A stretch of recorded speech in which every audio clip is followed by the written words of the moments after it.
Buenas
noches, hermanos y hermanas, colegas en el servicio, compañeros.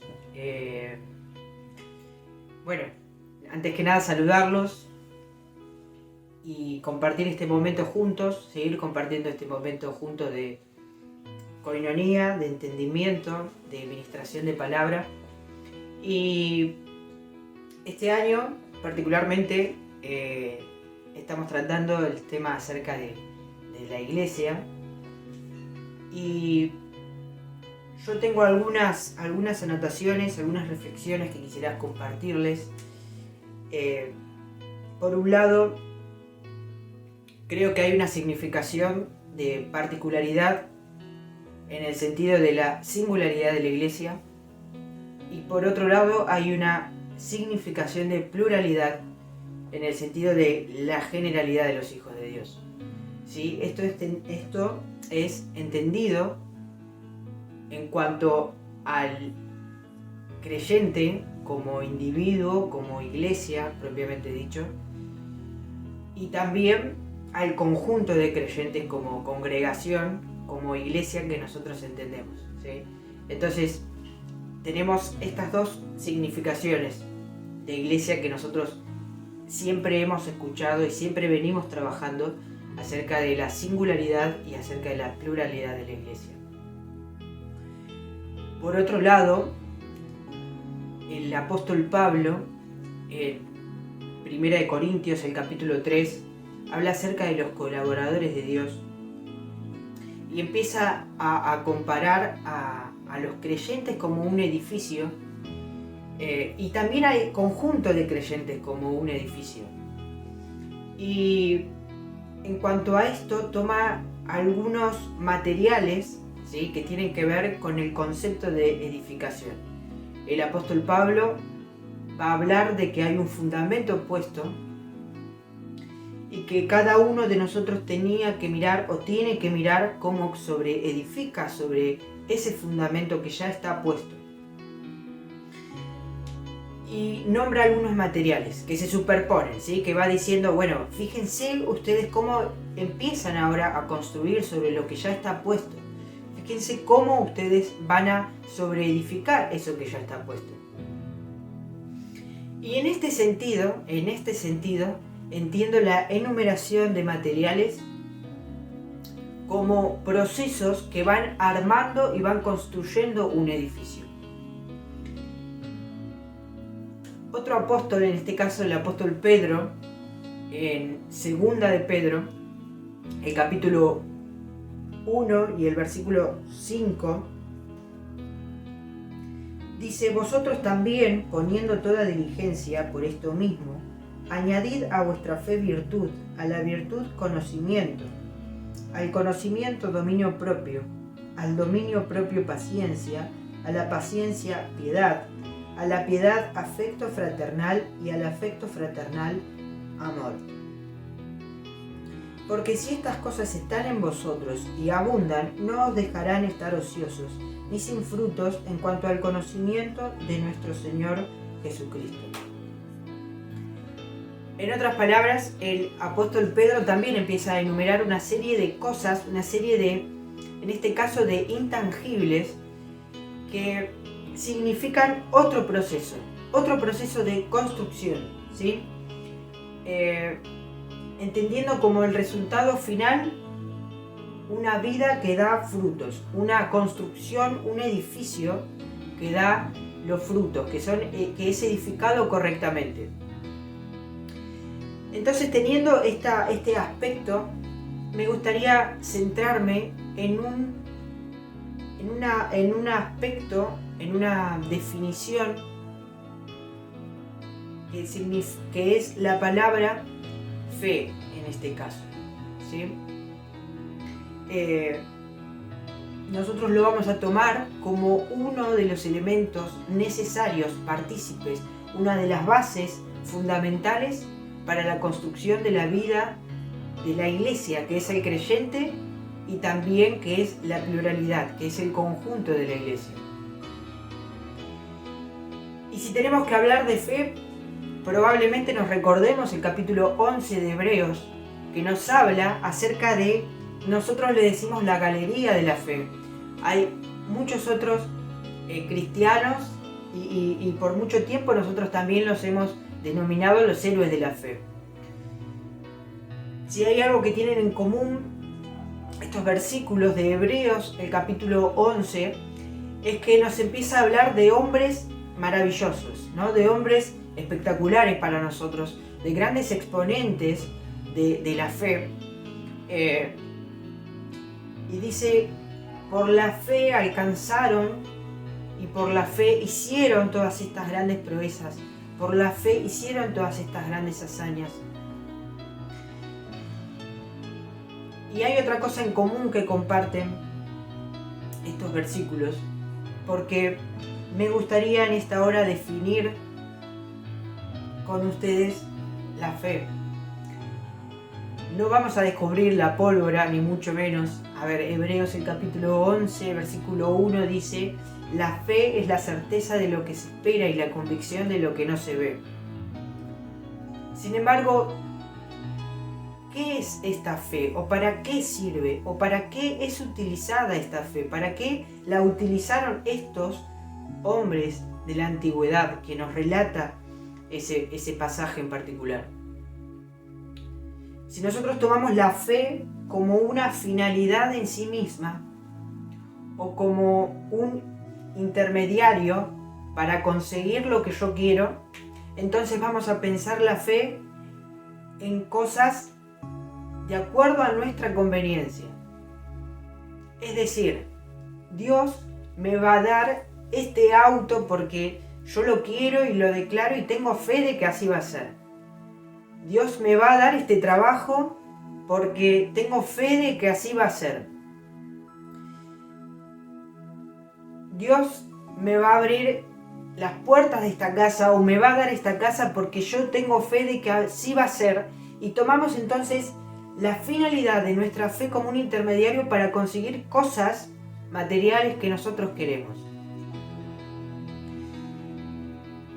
Pero si tomamos la fe en el sentido de Hebreos, el capítulo 11, vamos a ver que hay una fase que interviene antes de estas finalidades, de estas hazañas.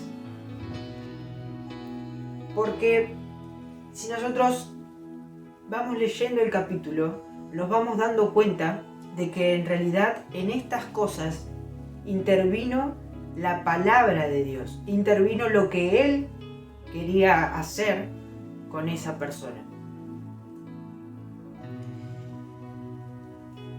Pero si nos vamos un poquito más atrás y profundizamos un poquito más, es lo que Dios había dicho y lo que Dios quería hacer con esa persona, pero no para hacer una persona, un hombre grande, sino más bien para engrandecerse él y para mostrar su propósito, para marcar el camino hacia el propósito de Dios. Entonces, me gustaría como primer punto que entendamos la fe, no como un intermediario para hacer lo que a mí me parece o para obtener lo que yo quiero, sino más bien la fe como una base, como un fundamento que me va a sostener en el proceso del propósito de Dios en mi vida. Como un fundamento que sostiene el proceso hacia el propósito de Dios para la iglesia, singular y plural. Y otro aspecto importante que me gustaría señalar, Hebreos capítulo 12, empieza diciendo: por lo tanto nosotros tenemos que tener la vista en Jesús, autor y consumador de la fe. Y dice, por lo tanto, teniendo nosotros esta nube de testigos. Nosotros entendemos esta nube de testigos como estas personas que han pasado, que nos relata Hebreos 11. Personas maravillosas para nosotros, héroes de la fe, ¿sí? Si queremos en ese sentido. Pero si nosotros vamos a la palabra testigos, por analogía, significa mártir. Es decir, teniendo nosotros esta gran nube de mártires, nuestro problema creo que radica en la identificación que muchas veces nosotros tenemos. Porque nosotros nos identificamos con los héroes. Nosotros queremos ser héroes, aspiramos a ser héroes. Porque nosotros decimos, wow, yo me identifico con este héroe.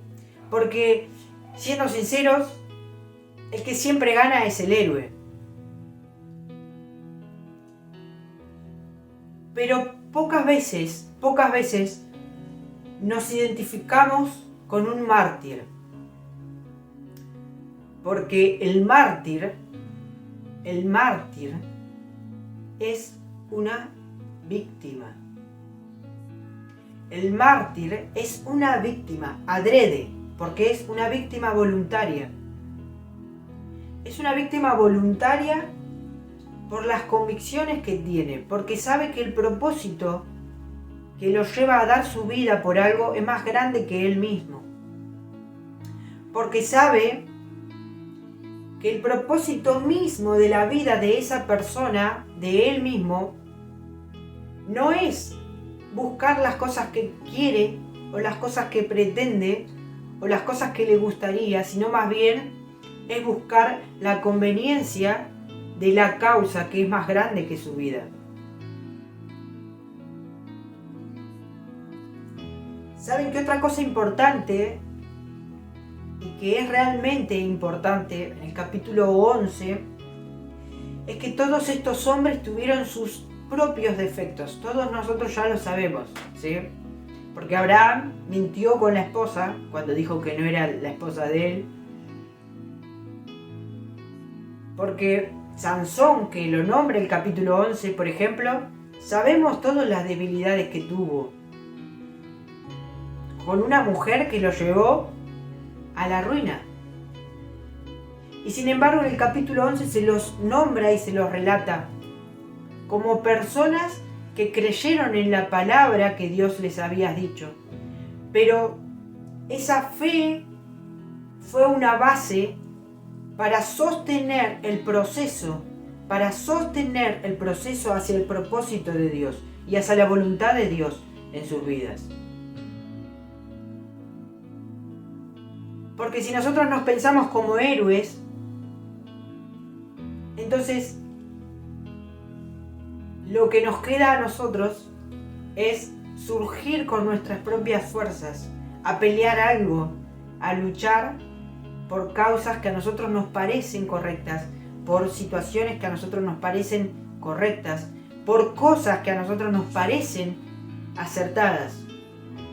Pero si nosotros nos pensamos como mártires, entonces nosotros vamos a entender que simplemente somos víctimas adredes de un propósito o por una causa mayor, que es el propósito y la causa del Padre en la iglesia singular y la iglesia plural.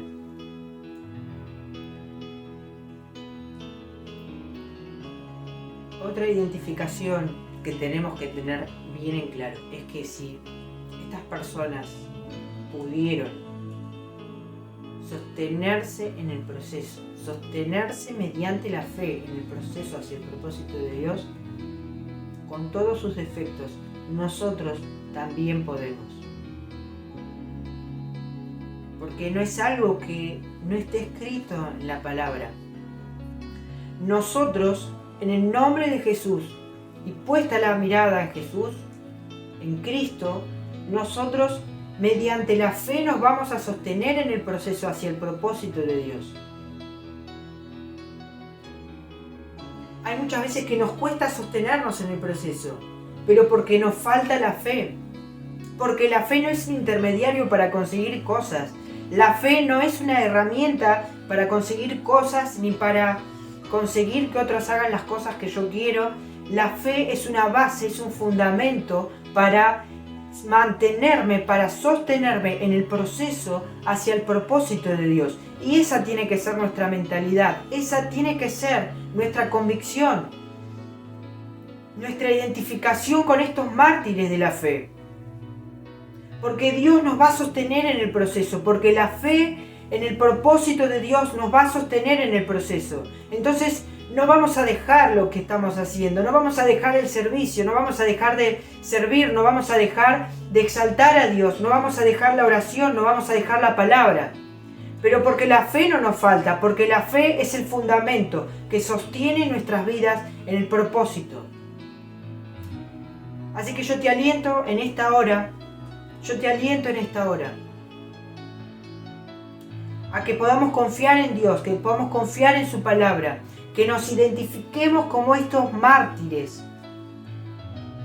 Mártires para una causa mayor, que no es la nuestra. Que la nuestra es muy pequeña en realidad. Nuestra causa es mucho mayor que nosotros mismos. La causa de la iglesia es mucho mayor que nosotros mismos. Así que te invito en esta hora a que oremos. Vamos a elevar una oración pidiéndole a Dios que esta fe no nos falte,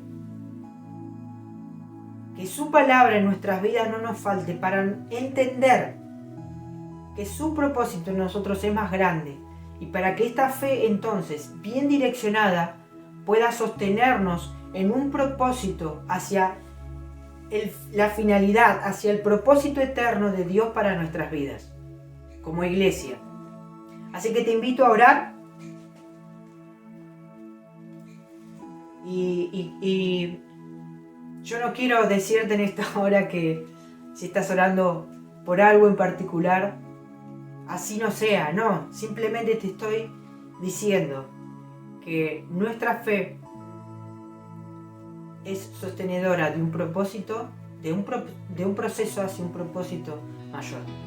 Así que te invito a orar, vamos a orar y encomendamos todo a Dios. Señor Jesús, te agradecemos, Padre, en esta hora, por esta palabra, por esta reflexión que hemos compartido. Padre, te ruego que tu Espíritu Santo, Señor, sea en nuestras vidas alumbrando nuestro entendimiento, que sea en nuestras vidas, Señor, alumbrando nuestros corazones, Señor. Padre, que podamos entender que nuestras vidas en sí mismas, Señor, o nuestras causas en sí mismas no valen nada, Señor. Que más bien, Señor, es tu propósito eterno en nuestras vidas. Señor, y es la fe que nosotros tenemos la que nos va a sostener en el proceso hacia tu propósito. Padre, que todo lo que venga, Señor, va a ser añadidura. Padre, declaramos, Señor, esta palabra sobre nuestras vidas.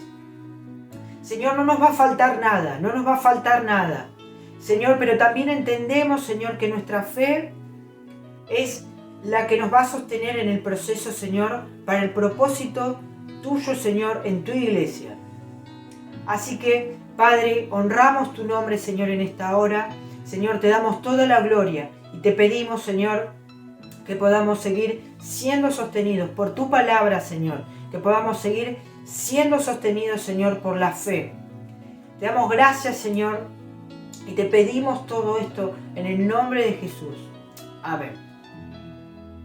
Muchas bendiciones.